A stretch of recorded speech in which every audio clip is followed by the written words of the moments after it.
अस्सलाम वालेकुम स्टूडेंट्स, उम्मीद है आप सब खैरियत से होंगे। आज की इस वीडियो में जो हम न्यूमेरिकल्स करने वाले हैं वो है यूनिट 10 के न्यूमेरिकल नंबर 5 और न्यूमेरिकल नंबर 6। पहले न्यूमेरिकल नंबर 5 स्टार्ट करते हैं। If 100 waves pass through a point of a medium in 20 seconds, what is the frequency and time period of the wave?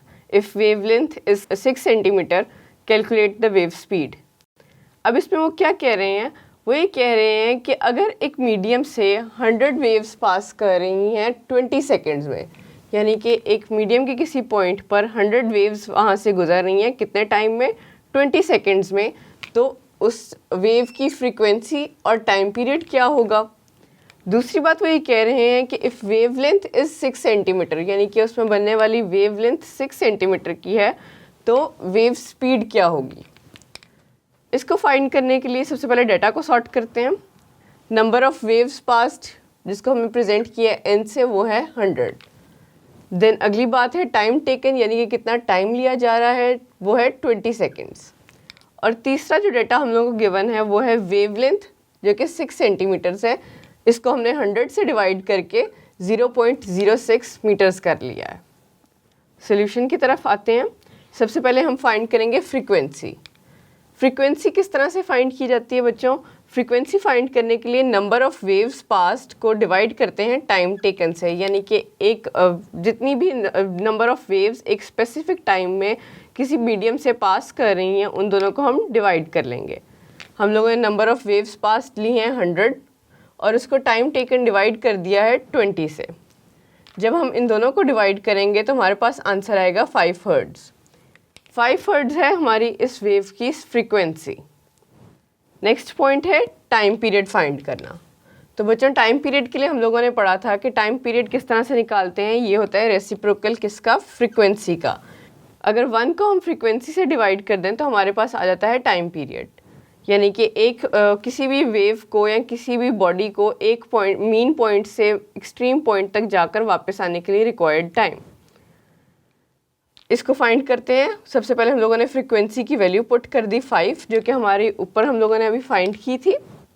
The moment 1 और 5 को divide करेंगे हमारे पास answer आएगा 0.2 seconds, यानी कि इस वेव लेंथ का या इस वेव की मूवमेंट का टाइम पीरियड बनता है 0.2 सेकेंड्स। 0.2 सेकेंड्स में ये वेव अपना पूरा राउंड कंप्लीट करती है मीन से एक्सट्रीम और एक्सट्रीम से मीन पोजीशन में। थर्ड चीज़ जो हम लोगों ने इसमें फाइंड करनी थी वो थी स्पीड ऑफ वेव। बच्चों, स्पीड ऑफ वेव फाइंड करने के लिए हम क्या करते हैं? वेव इक्वेशन यूज़ करते हैं। और वेव इक्वेशन क्या है? v is equals to F into lambda, यानी कि फ्रिक्वेंसी और वेवलेंथ को अगर हम मल्टीप्लाई करेंगे तो हम लोगों के पास आ जाएगी v की वैल्यू। v की वैल्यू निकालने के लिए हमने फ्रिक्वेंसी और वेवलेंथ दोनों लिख दी। इन दोनों को मल्टीप्लाई करेंगे तो हमारे पास आंसर आ जाएगा 0.3 मीटर पर सेकेंड। तो इस तरह से हम लोगों ने निकाली है वेव स्पीड, यानी कि किस स्पीड से वो वेव उस मीडियम में पास कर रही है, जो कि निकलती है 0.3 मीटर पर सेकेंड्स। और इस न्यूमेरिकल में हम लोगों ने फाइंड किया है फ्रीक्वेंसी, टाइम पीरियड और वेव की स्पीड। अब चलते हैं न्यूमेरिकल नंबर 6 की तरफ। A wooden bar vibrating into water surface in a ripple tank has frequency of 12 Hz. The resulting wave has wavelength of 3 centimeters. What is the speed of wave? हमने पढ़ा था कि ripple tank basically water की एक surface होती है।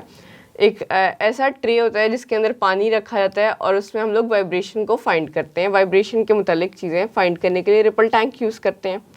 तो वो ये कह रहे हैं कि एक रिपल टैंक है जिसकी वाटर सरफेस पे हम लोगों ने क्या रखा है? वुडन बार रख दी है, जो कि वाइब्रेट कर रहा है मुसलसल। अब उसकी वाइब्रेशन से जो फ्रीक्वेंसी बन रही है वो है 12 हर्ट्ज़ की। और दूसरी चीज़ वो ये बता रहे हैं कि the resulting wave of wavelength has 3 centimetre. वो ये कह रहे हैं कि 3 सेंटीमीटर की वेवलेंथ बन रही है इस फ्रीक्वेंसी पे। हम लोगों ने क्या फाइंड करना है? Speed of wave. Speed of wave find करने के लिए सबसे पहले हम लोग इस डाटा को सॉर्ट आउट करते हैं। हमने फ्रीक्वेंसी अलग कर ली, जो कि f से रिप्रेजेंट कर रहे हैं हम 12 हर्ट्ज़। देन हम लोगों ने वेवलेंथ देख ली, क्या है हमारे पास? 3 सेंटीमीटर्स। इस 3 सेंटीमीटर्स को अगेन हम 100 से डिवाइड करके मीटर्स में कन्वर्ट करेंगे, 0.03 मीटर बनेगा। और अब हम लोगों ने फाइंड करनी है स्पीड ऑफ वेव।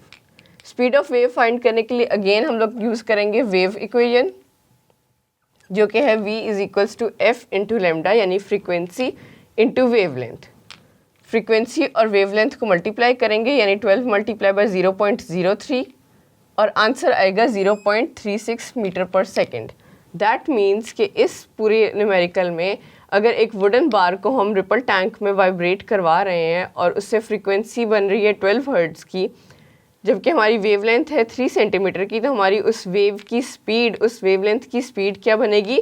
0.36 मीटर पर सेकेंड। आई होप आप लोगों को दोनों न्यूमेरिकल्स ईजी लगे होंगे और समझ आ गए होंगे। अपना ध्यान रखिए। खुदा हाफिज़।